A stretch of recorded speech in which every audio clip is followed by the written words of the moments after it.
Hi Lucy group. So we are back for another small group lesson this week. So I'm excited to work with you all again. We're going to actually do things a little bit differently this week. So we're still going to read a book at the end, and you're still going to go back to Seesaw at the end and do a graphic organizer for me. But what we're going to do at the beginning of our lesson is, instead of doing a making words lesson, we're actually going to do what's called an analogy chart. And you're probably thinking, Miss Bale, what is an analogy chart? But you've actually already done this with me before. We did it a few times before we left for our break. And so all it is I'm going to show you in a second, but it's just a T-chart. And then you're going to put two words on either side. So I'll show you what that looks like in just a second.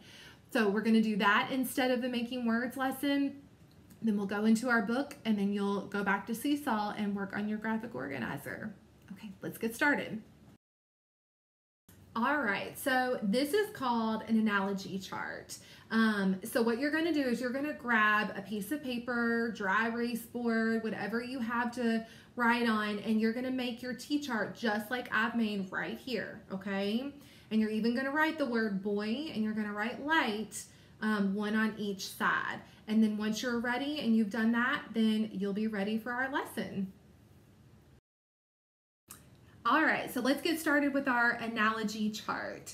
So you can see that I've written, and you should have too, I've written boy and light on my T-chart. So make sure that you have that written before you do anything else. If you need to, pause it and make sure that you do that first. But what we're gonna do is I'm gonna give you a word, and I want you to think, what sound do you hear in that word that sounds like our sounds that we have up here? So if you look in the word boy, we know that O-Y makes what sound? Remember, it's a hunk and chunk that we have. So O-Y, oi, oi, oi, O-Y, boy, boy, boy, at the end of a word. So that O-Y makes that oi sound. So you're gonna listen to the word and see, do I hear that oi sound? And then in the word light, we know I-G-H makes that I sound. So remember, I-G-H, I-G-H, I. Don't forget the T. Ite, ite, ite. Like you're pulling down that light, just like our word, right? Look, right. That rhymes. It has the I-G-H in it. So you're going to decide, does that word have that I-G-H, I sound in it, okay? All right, let's go ahead and get started. So our first word is joy. Joy. Say that with me. Ready? Joy. So do you hear the O-Y, oi sound, or do you hear the I-G-H, I sound? All right, so if you said O-Y, oi, then you got it right. So we're gonna write, and I want you to do it too on your paper or your board, whatever it is that you're using, and we're gonna write the word joy right underneath that word boy, and we're gonna underline where we hear that oi sound. So we hear that oi sound in that O-Y. Good job. All right, let's try another one. What about the word destroy? Destroy. Do you hear the O-Y, oi sound like in boy, or do you hear the I-G-H, I sound like in light? Listen, destroy. What do you think? All right, if you thought boy, oi, destroy, oi, I think it has that same sound, that O-Y sound, like in boy. So we're going to write, this one's a little bit longer, destroy. So D-E-S-T-R-O-Y. So you're going to write that word in that column because it has that same O-Y sound. And then we're going to go back and we're going to underline where it makes that oi sound. So make sure you write that, and then we'll go on to another word. All right, so our next word is high. High, like the opposite of low is high, not like I'm gonna wave high. It's talking about like something is really high. So say that with me. You ready? High. So do we hear oi or do we hear I-G-H, I? All right, so if you said I-G-H-I, then you got it right. So where are we going to put it? We're going to put it under light because it still has that same sound in it as light. So we're going to write H-I-G-H. And then we're going to underline that hunk and chunk that we hear, the I-G-H. Very good. Make sure you write that on yours too. All right, let's go to the next word. The next word is night. Night, like not daytime, but night time. So say the word night. All right, so do you hear O-Y-O-Y or do you hear I-G-H-I? Night. Good. So hopefully you said or you thought that you heard that I-G-H sound. So night. So I hear that I. And I'm going to make sure I underline that I-G-H in the middle of that word, that hunk and chunk, making sure my head doesn't cover it up for you. All right, make sure you write that. All right, and then let's see if you can tell me the next word. Where do you think it's going to go? So this word is loyal. Loyal. So do you hear the O-Y-O-Y or do you hear the I-G-H-I sound? Loyal. All right, so hopefully you said that it makes that same O-Y-O-Y sound like in boy. So let's stretch it out. We hear L, we hear that L, and then L, oy, that hunk and chunk. And then this one's a little bit tricky, but it's actually not just the L. There's a kind of a silent A in that word. So it's L-O-Y-A-L. So make sure you write that on your chart. And we hear that O-Y-O-Y sound. All right, so let's do our last word. Our last word is flight. Flight, like the airplane went into flight, like it flew. So do you hear the O-Y-O-Y hunk and chunk or do you hear the I-G-H-I hunk and chunk? Flight. All right, hopefully you said that I-G-H hunk and chunk. So we're going to put that in this column where all of our other I-G-H words are.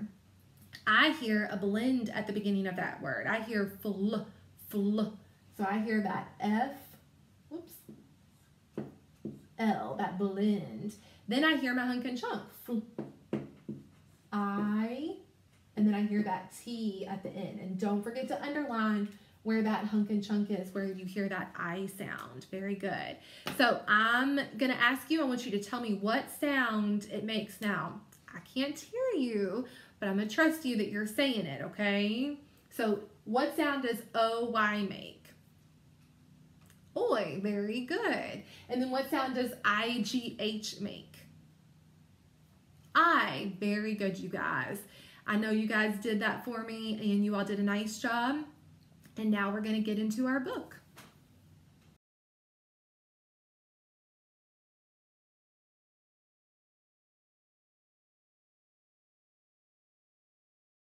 All right, so let's get started with our book called Muddy Pig, Clean Pig. And I don't know about you, but right off the bat, I can tell from the title that pig, I think, is going to be a little muddy at some point. So in this story, sheep and cow are on the farm and they're trying to find Pig. And when they find him, they find out that he might be a little something that has to do with our title.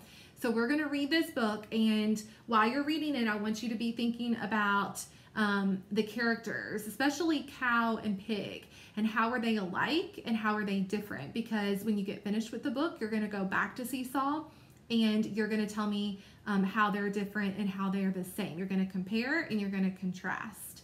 All right, let's get started with our book.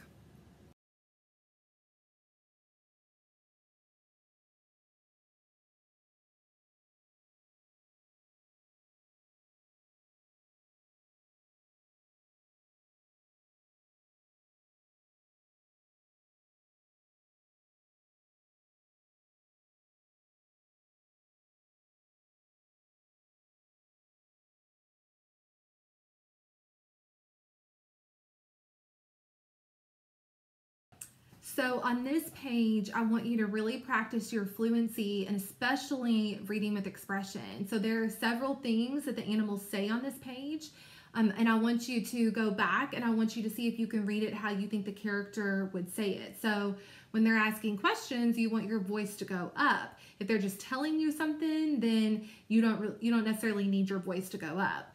But at the very end of this page, it says, "Where is Pig?" said Sheep. And so I'm not going to read it like a robot. I don't want to read it without expression, because then that makes it kind of boring. So when I read that, I want to say, "Where is Pig?" said Sheep, not "Where is Pig?" said Sheep. Do you hear the difference? Like, if I read like that to you, you all would be so bored if I read like that to you. So when you read it, I want you to really try to read it with expression. Even if it takes you a couple of times to go back and read it over and over again, I want you to really practice reading it. How would he ask that? "Where is Pig?" said Sheep. So you try it.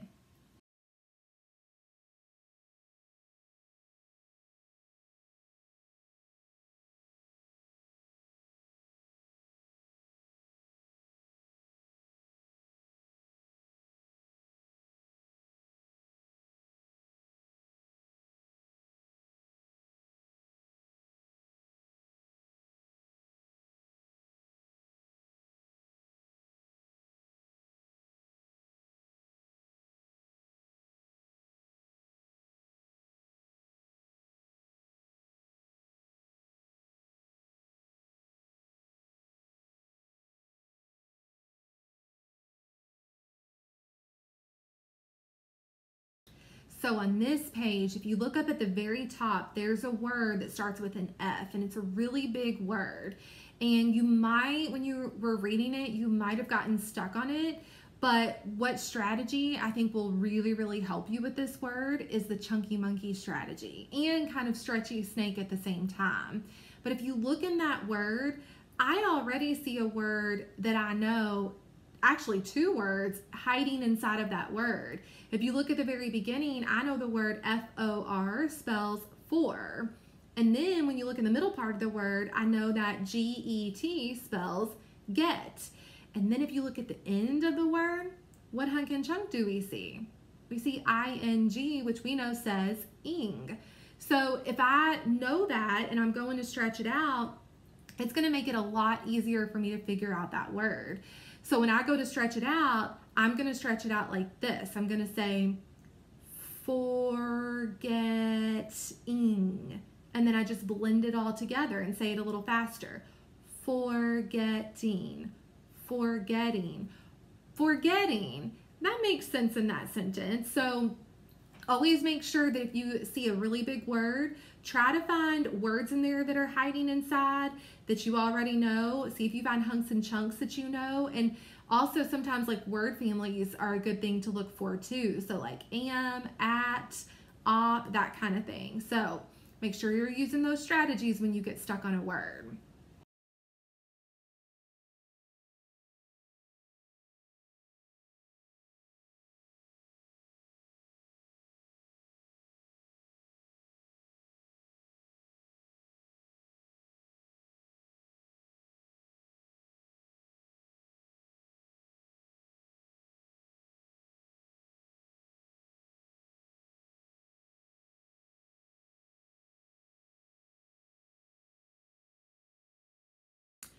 So one thing that I really want you guys to work on when you're reading books with me like this, or even when you're reading just at home for fun, I want you to really make sure that you are not putting words in the text that aren't there. And I also want you to make sure that you're not leaving words out that are in the text. So I'm going to give you a little example on this page. I'm going to read this page to you, and I'm going to do some of those things on purpose, and I want you to see if you can catch where am I making the mistakes.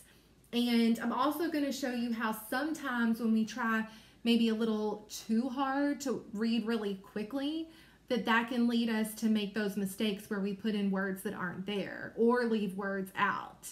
So I'm going to show you kind of what I'm talking about, okay? I'm going to read this page to you. See if you can figure out where I make the mistakes. Sheep and cow ran to the pig pen. They were way too late. "Oh, Pig," said Cow, "you're muddy again." "We're too tried to clean up," said Sheep. So do you see how I did read with good fluency? I did read with expression and I did read quickly, but because I was worried so much about reading quickly that I ended up putting a word in there that wasn't actually there, even though it did make sense. And then at the bottom of the page, I said, "We're to tried to clean up," said sheep.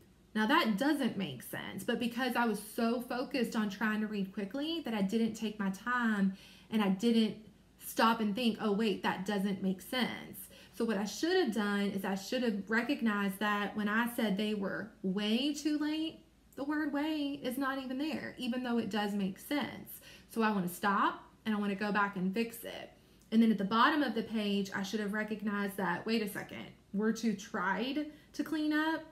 That doesn't make any sense at all. So I need to stop, go back, and reread and make sure that I know what that word is. Then once you know what the word is, then go back and read the sentence over and over again and practice that fluency of reading quickly, okay?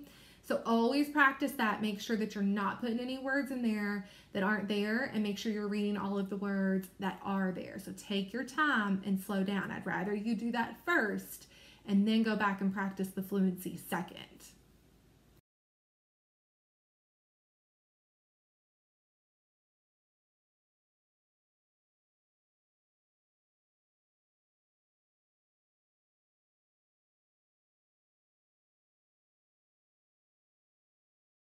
Okay, so now that you've had a chance to finish our book, what you're going to do is you're going to go back to Seesaw and you're going to compare and you're going to contrast the pig and the cow. So you're going to think about what's the same, comparing, and what's different, contrasting.